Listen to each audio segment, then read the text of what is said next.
morning everyone. My name is Nandini Sharma and here I am with the second part of the topic classification of organism.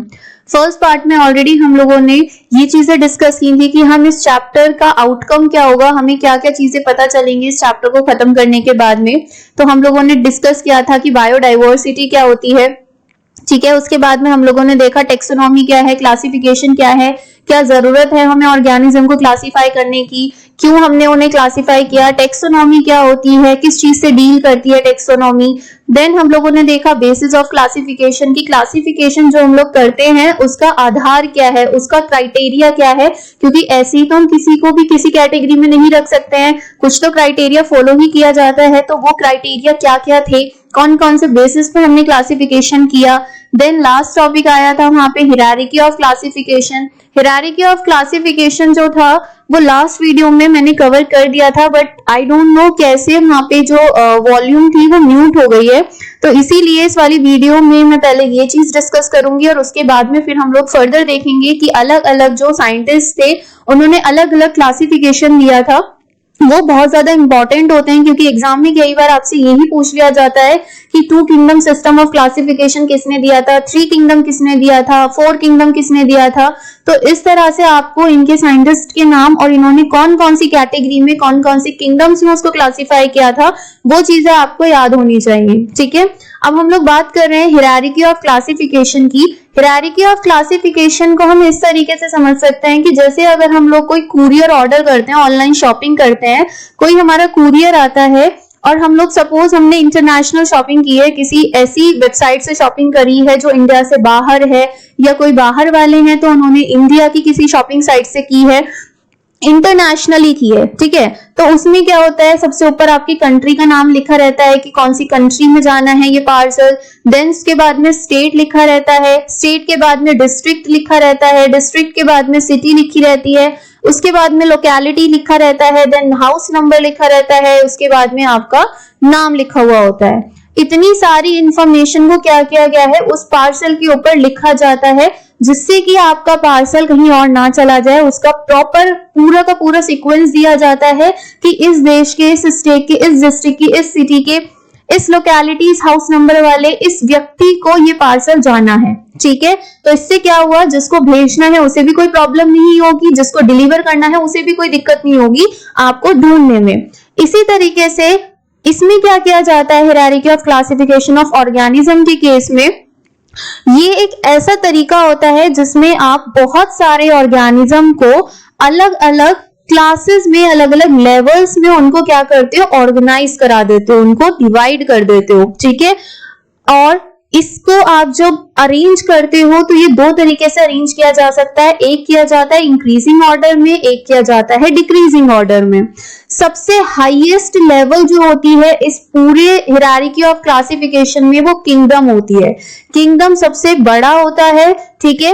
ये जैसे कि एक राज्य है, राज्य तो पूरा का पूरा होगा, तो इन सारे क्लासिफिकेशंस में, इन सारे फर्दर लेवल्स में किंगडम जो है वो सबसे हाईएस्ट प्रायोरिटी वाला होता है। तो ये हमेशा सबसे, अगर आप इंक्रीजिंग ऑर्डर में इसको चेक करोगे तो इंक्रीजिंग ऑर्डर इस तरीके से चलेगा क्योंकि किंगडम सबसे हाईएस्ट लेवल को ऑक्यूपाई करता है। और अगर आप इसे डिक्रीजिंग ऑर्डर में अरेंज करोगे हिरारिकी को तो ये इस तरीके से चलेगा क्योंकि स्पीशीज सबसे लोएस्ट लेवल होती है, ठीक है। तो हिरारिकी का मतलब क्या होता है, एक ऐसा तरीका जिससे आप बहुत सारे ऑर्गेनिज्म को बहुत सारे लेवल्स में क्लासिफाई कर सकते हो। उनको डिक्रीजिंग ऑर्डर में भी कर सकते हो और इंक्रीजिंग ऑर्डर में भी कर सकते हो, जिसमें किंगडम सबसे हाईएस्ट प्रायोरिटी होती है, हाईएस्ट लेवल होता है, और स्पीशीज सबसे लोएस्ट लेवल होता है, ठीक है। तो ये होती है टेक्सोनॉमी हिरारिकी, फर्दर क्लासिफिकेशन करना, ठीक है।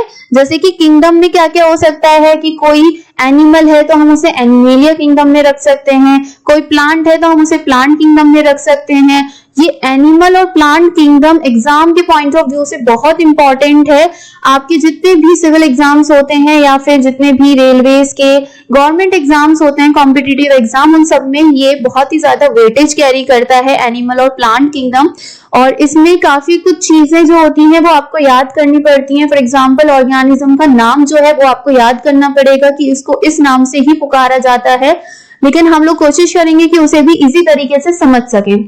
इसके अलावा फिर फर्दर सेकंड आती है लेवल फाइलम, फाइलम या फिर डिवीजन भी लिख देते हैं इसको। तो फर्दर जो किंगडम, जैसे कि सपोज एनिमेलिया किंगडम हो गया, फिर एनिमेलिया में अब ये तो है नहीं कि सारे के सारे जो एनिमल्स हैं उन्हें हम एक ही जगह पे रख दें, फिर तो अब ये तो है नहीं कि सारे के सारे एनिमल्स एक दूसरे से बिल्कुल सिमिलर हैं, कुछ तो डिफरेंसेस होंगे उनके बीच में।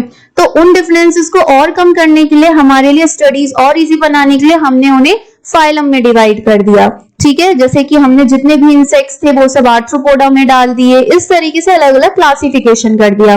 फर्दर और इजी करने के लिए उसको क्लास में डिवाइड किया, देन ऑर्डर में डिवाइड कर दिया, फिर फैमिली में डिवाइड कर दिया, देन उसका जीनस और उसकी स्पीशीज कर दी।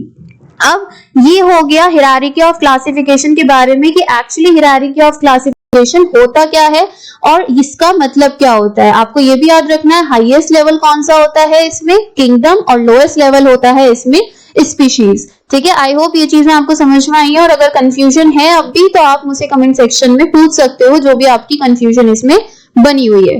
नेक्स्ट आता है basis of classification. Basis of classification, जैसे कि अभी मैंने आपको बताया कि बहुत सारे साइंटिस्ट आए थे, उन्होंने अलग अलग सिस्टम ऑफ क्लासिफिकेशन प्रपोज किया था। किसी ने 2 किंगडम में क्लासिफाई किए थे सभी ऑर्गेनिज्म, किसी ने 3 किंगडम में किए थे, किसी ने 4 में, 5 में। तो इस तरीके से अलग अलग किंगडम्स में, अलग अलग नंबर ऑफ किंगडम्स में ऑर्गेनिज्म को क्लासिफाई किया था अलग अलग साइंटिस्ट ने।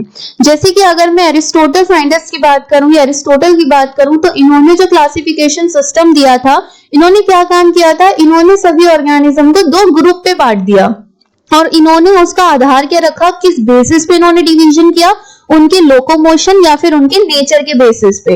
नेचर के बेसिस पे जैसे कि वो लैंड पे रहते हैं, सी में रहते हैं, या फिर उनमें आरबीसीज हैं या फिर उनमें आरबीसीज नहीं है। तो ये कुछ कैरेक्टरिस्टिक्स थे जिसके बेसिस पे या जिसमें उन्होंने इन सभी ऑर्गेनिज्म को डिवाइड किया था।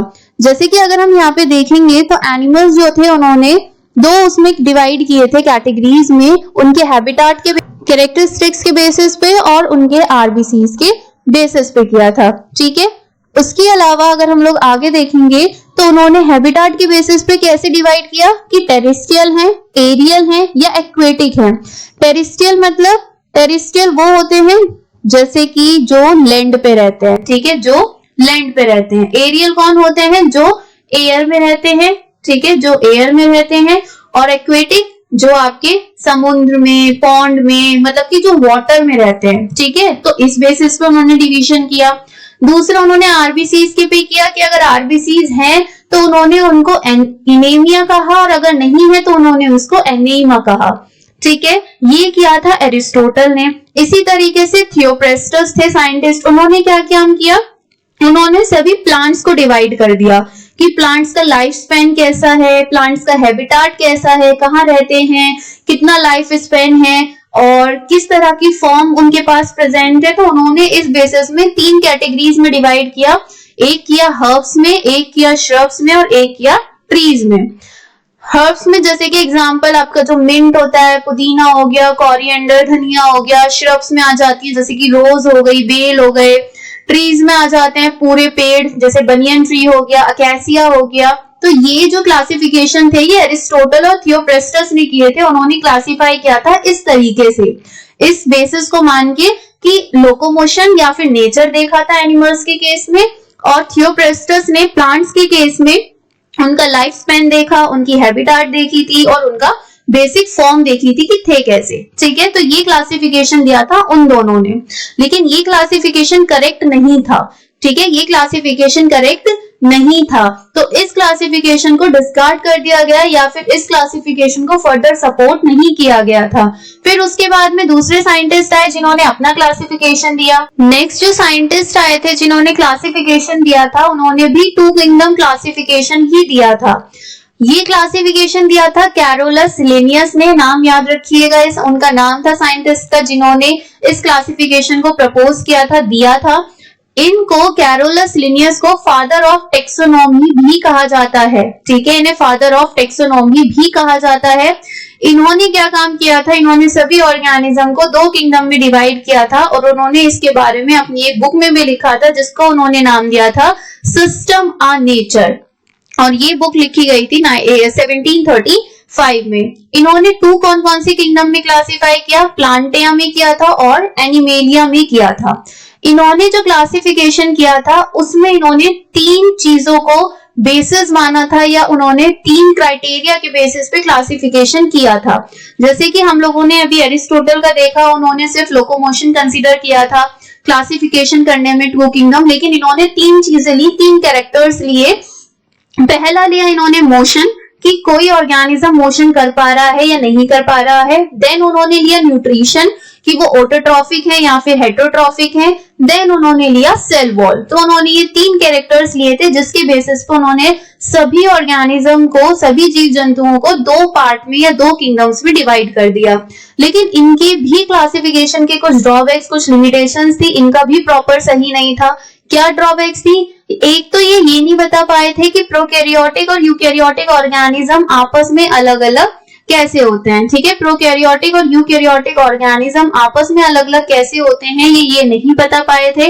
जिसको नहीं पता ये होते क्या है, तो मेरी इस चैनल पे ऑलरेडी एक वीडियो अपलोडेड है, सेल नाम है उस चैप्टर का, जिसमें मैंने इन सारी चीजों के बारे में बहुत अच्छे से डिस्कस किया है। तो आपने अगर नहीं देखा है या आपको नहीं पता है तो आप वहां पे जाके उस चीज के बारे में समझ सकते हो। नेक्स्ट उन्होंने ये नहीं बता पाए कि यूनिसेल्युलर और मल्टीसेल्युलर ऑर्गेनिजम्स क्या हैं, कैसे एक दूसरे से अलग हैं।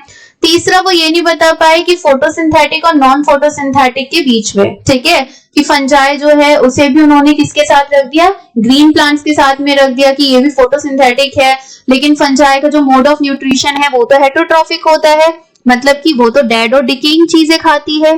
ठीक है, डेड और डिकेइंग चीजें खाती है, जो सड़ी गली चीजें होती हैं उन्हीं को तो डिकम्पोज करने में काम करती है वो। तो ये चीजें वो नहीं बता पाए थे, इसलिए इनका भी जो सिस्टम ऑफ क्लासिफिकेशन था वो बेस्ट नहीं माना जाता था। टेक्सोनॉमी के फादर यही कहे जाते हैं। टेक्सोनॉमी अभी हम लोगों ने देखा, जिसमें हम लोग फर्दर उनको डिवाइड कर रहे थे। ठीक है, तो वो होती है आपकी टेक्सोनॉमी, जिसमें नोमेनक्लेचर वगैरह हम लोग करते हैं कि उनका नामकरण करना, उनको क्लासिफाई करना अलग अलग कैटेगरीज में। नेक्स्ट आता है 3 किंगडम सिस्टम ऑफ क्लासिफिकेशन।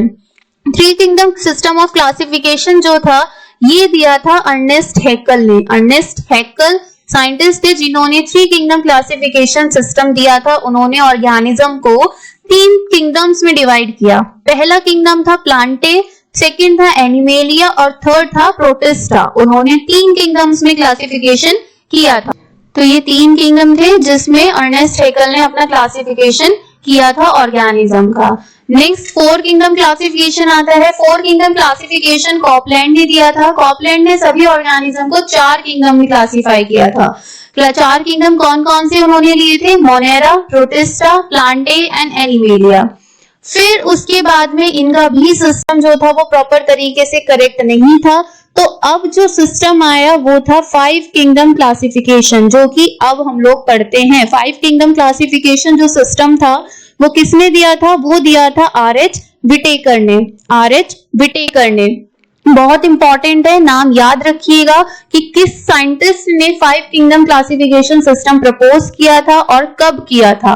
तो इन्होंने प्रपोज किया था 1969 में, और इन्होंने सभी ऑर्गेनिज्म को 5 किंगडम्स में बांटा था। ठीक है, वो 5 किंगडम कौन कौन से थे?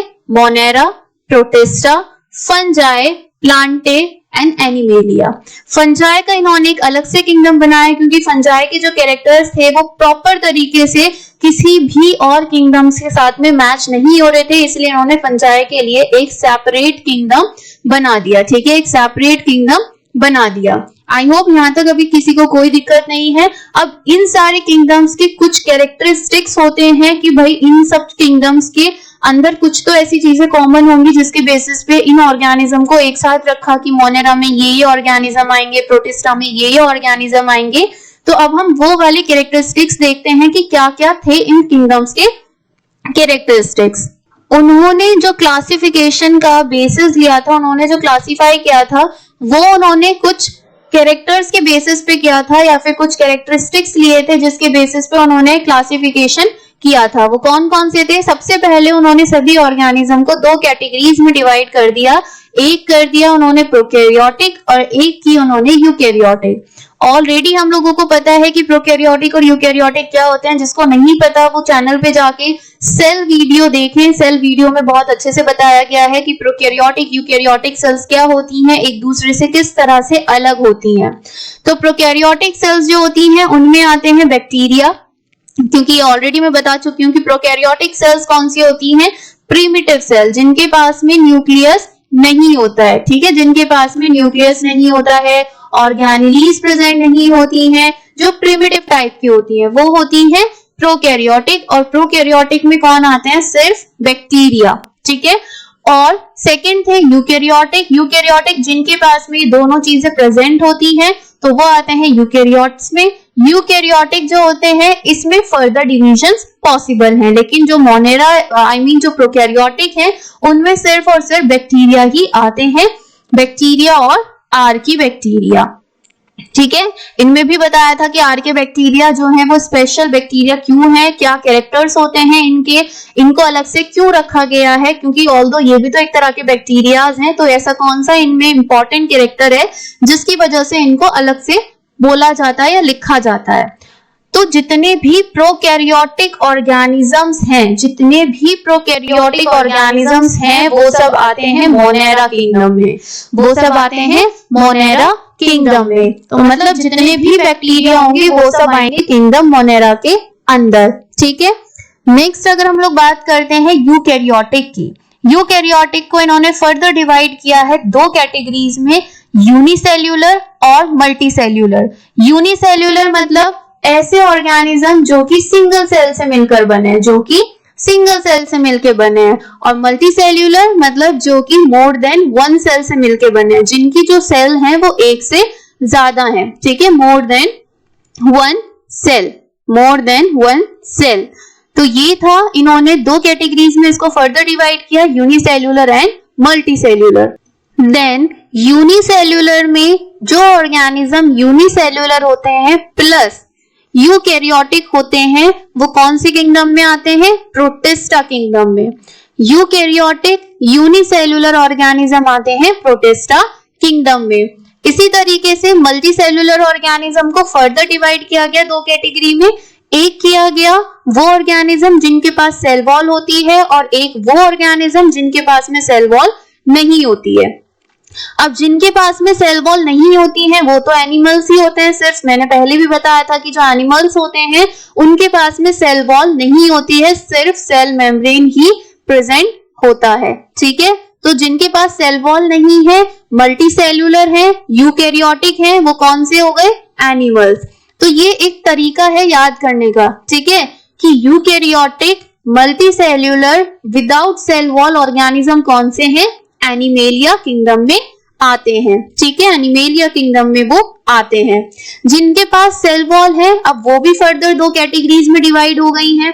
एक वो जो ऑटोट्रॉफिक है, जिनका मोड ऑफ न्यूट्रिशन ऑटोट्रॉफिक है, अपना खाना स्वयं बनाती है, और एक वो जो हेट्रोट्रॉफिक है, जो दूसरों पे निर्भर करती हैं अपने खाने के लिए, अपने एनर्जी के लिए, अपने भोजन के लिए दूसरों पे निर्भर करती हैं।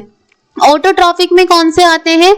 जो यूकैरियोटिक होते हैं, मल्टीसेल्यूलर होते हैं, सेल वॉल के साथ होते हैं। ऑटोट्रॉफिक होते हैं वो आते हैं प्लांटे किंगडम में, वो आते हैं प्लांटे किंगडम में। और जो यूकैरियोटिक होते हैं, मल्टीसेल्यूलर होते हैं, सेल वॉल के साथ होते हैं, हेट्रोट्रॉफिक मोड ऑफ न्यूट्रिशन वाले होते हैं, वो आते हैं फंजाई किंगडम में, वो आते हैं फंजाई किंगडम में। आई होप अब आपको ये चीजें क्लियर हुई होंगी कि कौन से ऑर्गेनिजम्स को किन कैरेक्टर्स के साथ में आप किस पर्टिकुलर किंगडम के अंदर रखते हो। ठीक है, एक बार दोबारा से हम इस क्लासिफिकेशन को देख लेते हैं। सबसे पहले क्या किया था उन्होंने? सभी ऑर्गेनिज्म को दो ब्रॉड कैटेगरीज में डिवाइड किया था।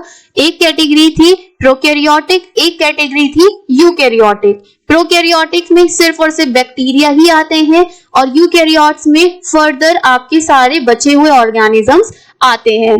तो प्रोकैरियोट्स जितने भी होंगे प्रोकैरियोटिक, वो सब आएंगे मोनेरा किंगडम में। जितने भी यूकैरियोट्स होते हैं वो फर्दर दो कैटेगरीज में डिवाइड किए गए हैं, एक यूनिसेल्यूलर और एक मल्टीसेल्यूलर। यूनिसेल्यूलर में आ जाते हैं प्रोटिस्टा मतलब कि जो यूकैरियोटिक यूनिसेल्युलर होते हैं वो जाते हैं प्रोटिस्टा किंगडम में, जो यूकैरियोटिक मल्टीसेल्युलर होते हैं वो फर्दर डिवाइड किए गए हैं दो कैटेगरीज में, with cell wall, without cell wall.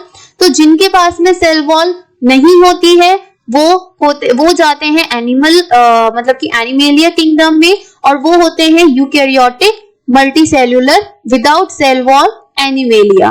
ठीक है, वो जाएंगे एनिमेलिया किंगडम में। जिनके पास में सेल वॉल होती है वो चले जाते हैं दो फर्दर डिविजन्स में।